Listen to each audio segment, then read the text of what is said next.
नमस्कार शेतकरी मित्रांनो. तर रानडुकरांनी खूप धिंगाणा केला होता 2 दिवसापूर्वी. हे जे आपले झाड तुम्ही पाहत आहात हे, तर हे बुडातली जेवढी माती आहे अलीकडल्या साईडली, हे पूर्ण माती काढून त्याची मुळ्या पूर्ण कातरलेले होते. आणि ही एक पूर्ण लाईन, ही वाट आहे, या वाटाच्या कडेची ही पूर्ण लाईन आणि त्याचे अलीकडले पूर्ण हे साईडचे 2 दिवसात अगर पूर्ण काढलेले होते. नंतर आपण त्या दिवशी सकाळी माती लावून घेतलेली होती. माती लावून घेतल्यानंतर काल संध्याकाळी पाऊस पडला होता आणि आज पण थोडा पाऊस पडलेला आहे. तर त्यांच्यासाठी उपाय म्हणून आज आपण अशा पद्धतीने तार, ह्या वाटेच्या कडेनं आपण 2 तार असं लाकडं जी आहेत खवून जमिनीपासून, इथून पाहू शकता अंतर किती आहे, जमिनीपासून एक इतकं अंतर ठेवलेलं आहे आपण. आणि दोन्ही ताराच्या मध्ये पण एकच एवढं अंतर ठेवलेलं आहे आपण. अशा पद्धतीने त्याकडंपासून ह्याकडंपर्यंत पूर्ण आपण 2 तार मारून घेतलेली आहे. आता आपण ह्याचा रिझल्ट पाहू, आपल्याला 2 दिवसामध्ये कळेल. तर ही पलीकडल्या साईडला ऊस आहे आणि ह्या साईडला पण ऊस आहे. तिन्ही साईडनं ऊस आहे डाळिंब बागाच्या पलीकडून, आणि फक्त ह्या साईडनं वाट आहे. आणि वाट संपल्यानंतर ह्या साईडला पण ऊस आहे. तर हे ऊसामुळे जनावरांनी खूप धिंगाणा केला होता.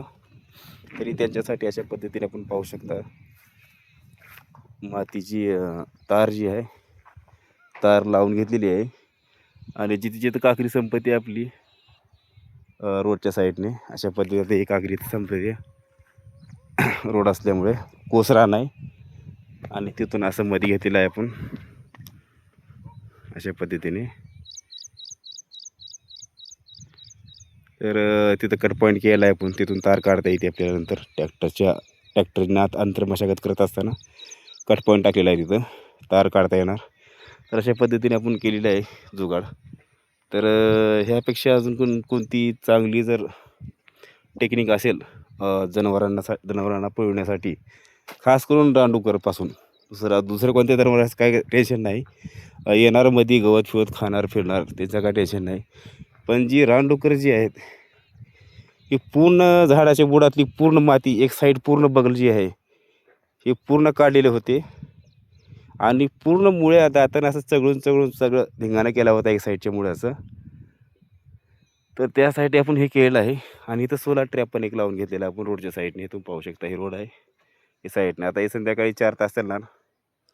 तर हे जिथे जिथे सोलार ट्रॅप आहे तिथं कोणताही जनावर जात नाही याला बघून. याचा ते पण फायदा आहे. याच्यापाशी कोणताही रानडुक्कर म्हणा किंवा हिरण म्हणा, काही म्हणा, तर हे सोलार ट्रॅपपाशी जोपर्यंत हे चालू आहे 4 तास, सूर्य मावळल्यानंतर, सूर्यास्त झाल्यानंतर हे 4 तास चालतो. तर 4 तास हिच्यापाशी कोणताही जनावर जाणार नाही, कारण की हिच्यामध्ये 3 रंगाची लाईट असते. आणि बहुतेक त्याला भिवून जनावर ह्याच्याजवळ जात नाही.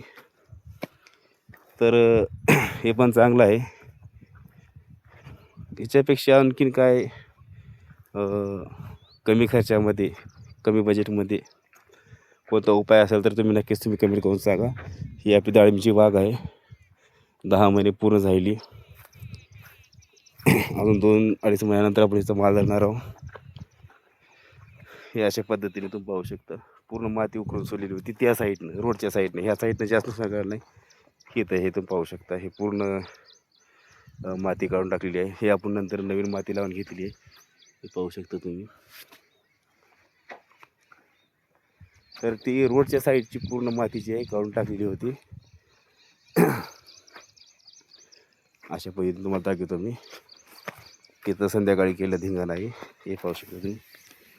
हे मुळे, हे पूर्ण मुळे जी आहेत, हे मुळे, हे पूर्ण मुळे जी आहेत काढून टाकलेले होते, खाऊन चगळून टाकलेले होते. तर त्यांच्यासाठी अशा पद्धतीने आपण तार लावलेली आहे वाटाच्या कडेनं. तर मित्रांनो, व्हिडिओ कसा वाटला नक्कीच कमेंट करून सांगा, तुमचे काय विचार असतील तर. आणि व्हिडिओ आवडला असेल तर व्हिडिओ लाईक करा. चॅनलवर जर कोणी नवीन असेल तर चॅनलला पण सबस्क्राईब करा. भेटूया आपण नंतर नेक्स्ट व्हिडिओमध्ये नवीन काय तर माहिती घेऊन. तोपर्यंत जय हिंद, जय जवान, जय किसान.